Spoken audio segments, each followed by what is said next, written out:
আসসালামু আলাইকুম রহমতুল্লাহি বারাকাতু। গৌড় সিরিজের আরেকটি নতুন ভিডিওতে আপনাদের স্বাগত। ইতিপূর্বেই আপনারা হয়তো বড় সোনা মসজিদ, দাখিল দরওয়াজা এবং ফিরোজ মিনারের ভিডিও দেখে নিয়েছেন। যদি না দেখে থাকেন অবশ্যই চ্যানেলে ভিজিট করে দেখতে পারেন এবং ফেসবুক পেজেও দেওয়া আছে, সেখান থেকেও আপনি দেখতে পারেন। এখন আমরা ভিজিট করব 22 গজি ওয়াল এবং বল্লাল বাটি, বল্লাল সেনের যে প্রাসাদ, সেই প্রাসাদে। এই যে রাস্তা, এই রাস্তাটাই মূলত গৌড়ের প্রবেশপথ এবং সেখানে সামনে গিয়ে লুকোচুরি দরওয়াজা আছে এবং পাশেই রয়েছে কদম রসুল। এই দেখেন এখানে বোর্ড আছে, কদম রসুল রয়েছে, ফতে খায়ের সমাধি রয়েছে, এরকমভাবে চিকা বা চমকান মসজিদ রয়েছে। সেগুলো আমরা পরে ভিজিট করব আর কি। এবং এই রাস্তাটা যেটা চলে গেল, এটা হচ্ছে ফিরোজ মিনার, দাখিল দরওয়াজা এবং বড় সোনা মসজিদের রাস্তা।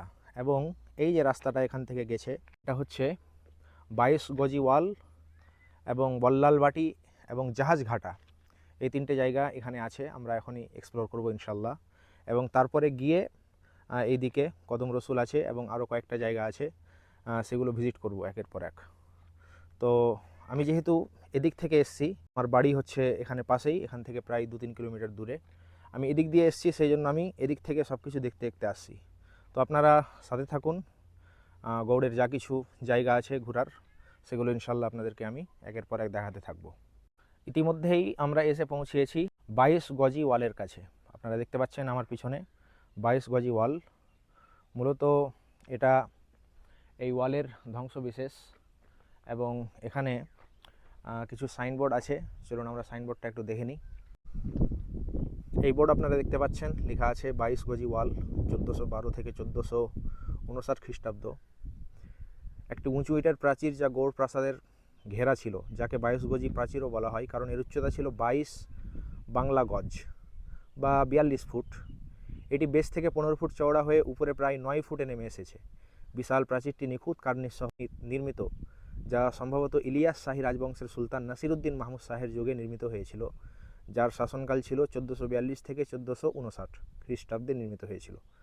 22 গজি প্রাচীরকে 3 ভাগে বিভক্ত করা হয়েছে। হিসাব অনুযায়ী উত্তরের প্রথম অংশ সম্ভবত দরবার রাখার জন্য ব্যবহার করা হয়েছে, দ্বিতীয়টি মধ্যভাগটি সুলতানদের প্রাইভেট কোয়ার্টারের জন্য এবং তৃতীয়টি তাদের জন্য। তো এই হচ্ছে সেই 22 গজি ওয়াল আপনারা দেখতে পাচ্ছেন, এবং সুবিশাল একটি ওয়াল। এবং নিচের দিকটাই এর বেস হচ্ছে 15 ফুট চওড়া, এর বেস 15 ফুট চওড়া এবং উপর দিকটাই দেখতে পাচ্ছেন 9 ফুট চওড়া। এবং এই ওয়ালটিকে ঘোড়াদৌড়ও বলা হয়। উপরে নাকি যারা রক্ষী বা দরবার থাকতো, তারা নাকি উপরে ঘোড়া দৌড়াতো। তো সুবিশাল এই প্রাচীর আপনারা দেখতে পাচ্ছেন। চলেন আগে গিয়ে আরও আপনাদেরকে একটু দেখানোর চেষ্টা করছি। এই 22 গজি ওয়ালটার ব্যাপারে বোর্ডে যা লেখা ছিল যে নাসিরুদ্দিন মাহমুদ শাহ এর নির্মাণ করেছিলেন, কিন্তু আমি যতদূর বইয়ে পড়েছি যে এটি নির্মাণ করেছিলেন সুলতান বারবক শাহ। তো জানি না কতটুকু সত্য। আসলে এর নির্মাতার বিষয়ে অনেক সংশয় রয়েছে এবং অনেক এতে দ্বিমতও রয়েছে। আপনারা যদি জেনে থাকেন অবশ্যই কমেন্টে জানাবেন। তো এই দেখেন সেই প্রাচীর, এবং দেখতে পাচ্ছেন এই দিকটাই, এবং অবশিষ্ট কিছু ইটগুলো দেখতে পাচ্ছেন।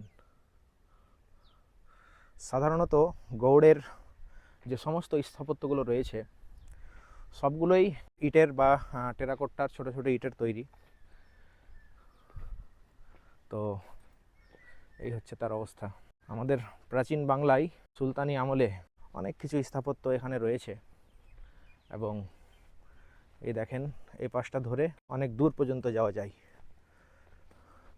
এবং এই ওয়ালটি আসলে গৌড় যে দুর্গ বা প্রাসাদ, তার ঘেরা হিসাবেই ব্যবহার হতো।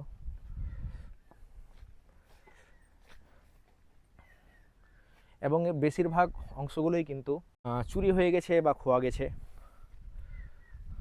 এবং পরবর্তীতে এখান থেকে ইট ইত্যাদি নিয়ে গিয়ে অন্যান্য জায়গার যে সমস্ত স্থাপত্য রয়েছে সেগুলো নির্মাণ করা হয়েছে বলে জানা যায়। এই দেখেন এখান থেকে এই সমস্ত ইটগুলো নিয়ে গেছে, ছাড়িয়ে নিয়ে গেছে, তুলে নিয়ে গিয়েছে। বিশাল উঁচু এই ওয়াল।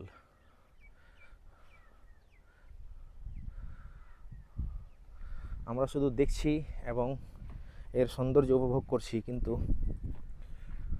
যখন এখানে শাসন আমল ছিল, সুলতানি শাসন আমল, তখন এর সৌন্দর্য কতটা ছিল আমরা শুধু অনুমান করতে পারি। আপনারা দেখতে পাচ্ছেন এই যে এই জায়গাগুলো আছে, এখানকার ইটগুলো কিন্তু স্থানীয় লোকেরা নিয়ে চলে গেছে, এবং এই এলাকাতে মহদীপুর এলাকা এবং এই বর্ডার এলাকাতে অনেক ঘরবাড়ি এই সমস্ত ইটের দেখতে পাওয়া যায়। তো সাধারণত তারা এই সমস্ত জায়গা থেকে ইটগুলো নিয়ে চলে গেছে। যখন এগুলো সংরক্ষণ করা হয়েছিল না সরকারের দ্বারা, তখনই তারা মূলত নিয়ে গিয়েছে। এখন আর পারে না কেউ, এখন দেখলে অনেক জরিমানা এবং এর অনেক কিছু বিষয় রয়েছে, জেলও হতে পারে, সেই জন্য এখন আর কেউ নিয়ে যায় না। তবে এর আগে মূলত এগুলো সব চুরি করে নিয়ে গিয়ে ঘরবাড়ি এবং আরও বিভিন্ন জিনিস তৈরি করেছে। এই জায়গাটা আপনারা লক্ষ্য করুন, এই জায়গাটা কিন্তু পুরো এর ওয়ালটা বাকি রয়েছে, এবং আস্তে আস্তে আস্তে আস্তে এই দেখেন নিচেরটা যেমনভাবে আছে 15 ফুট, তারপরে আস্তে আস্তে কিন্তু উপরে একটু একটু করে কম করে এই সেই উপর পর্যন্ত, এবং উপরের যে কিছু ডিজাইন সেটাও আমরা লক্ষ্য করছি। এই দেখেন ওই ডিজাইন ওই পর্যন্ত পুরো বুঝতে পারা যাচ্ছে।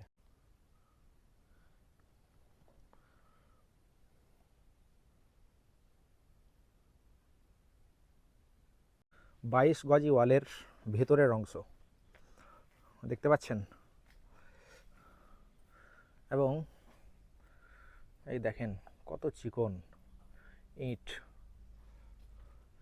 এবং কি সুন্দরভাবে গাঁথুনি করে তৈরি করা হয়েছে ছোট ছোট ইট দিয়ে। লম্বা প্রস্তর এলাকা জুড়ে চলে গিয়েছে এই ওয়াল।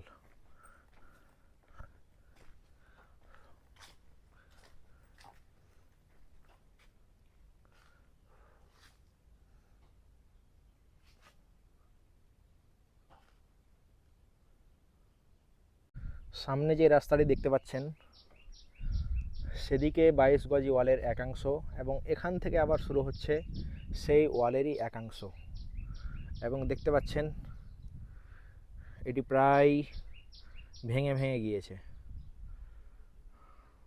অনেক দূর পর্যন্ত, সেই ওয়ালেরই অংশ। এবং বলা হয় যে এই জায়গাটা হচ্ছে গৌড় দুর্গের প্রবেশপথ, এখানেই নাকি গৌড় দুর্গের প্রবেশপথ ছিল।